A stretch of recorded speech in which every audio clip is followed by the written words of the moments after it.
Meanwhile, House Speaker Freddie Belmonte assures that the draft BBL will remain high in the legislative agenda of the chamber. Details of this report from Freddie Abando. Although the draft Bangsamoro Basic Law failed to pass in the House as promised by Speaker Feliciano Belmonte, it remains as a top priority when sessions resume in late July after President delivers a State of the Nation address.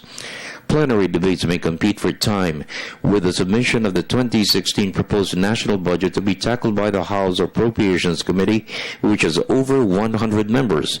Belmonte assured no conflict in managing the time to ensure sufficient coverage for the draft law's approval. We meet again in July. BBL is still the most important bill ahead of us. And then we have to tackle it right away because after about 2 or 3 weeks, we will have to tackle the 2016 budget. And we hope that even before we get entangled into the budget, we are ready to write completed to the BBL.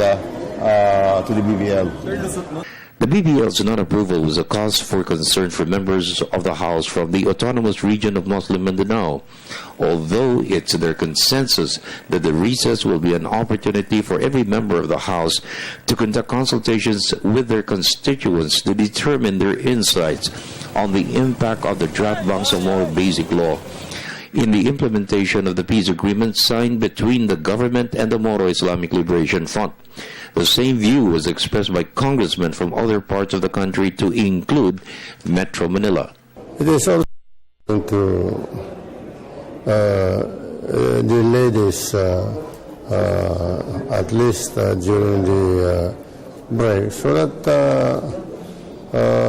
we can reconcile some of our differences, especially on the controversial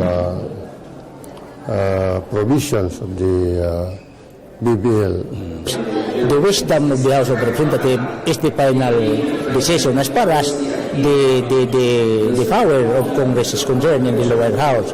But what I am afraid of, baka ayaw ng mga Moro Islamic Liberation Front because this is an agreement between them and the executive branch of government. So, but let us leave it to the executive branch of government and the Moro Islamic Liberation Front because it's they who entered into an agreement.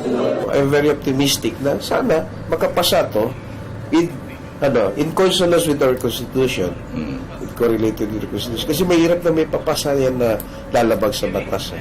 House Ad Hoc Committee Chairman on the Bangsamoro, Congressman Rufus Rodriguez, was consistent that the revised draft Bangsamoro Basic Law has addressed all the provisions deemed unconstitutional to be raised before the Supreme Court. The most vocal advocate during the debates was Zamboanga City Congressman Celso Lobregat.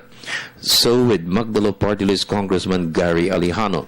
The CAB, the FAB, the 4 annexes, which is the basis of House Bill 4994, which is the basis of House Bill 8511.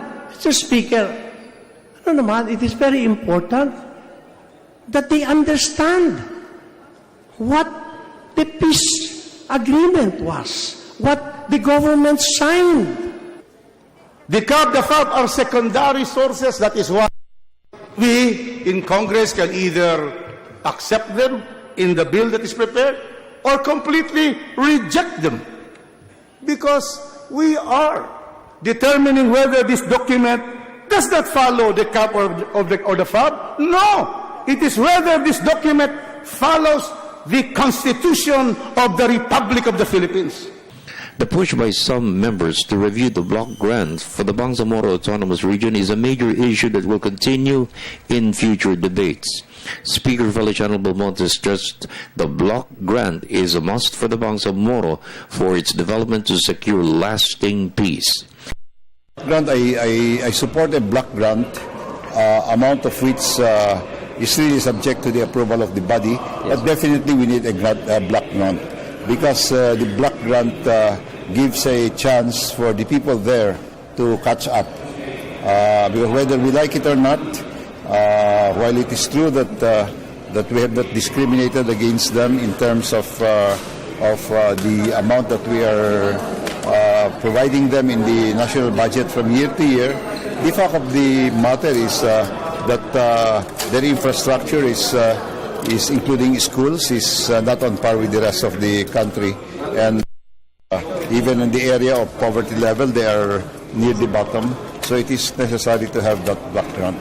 For the People's Television Network, this is Freddie Abando reporting.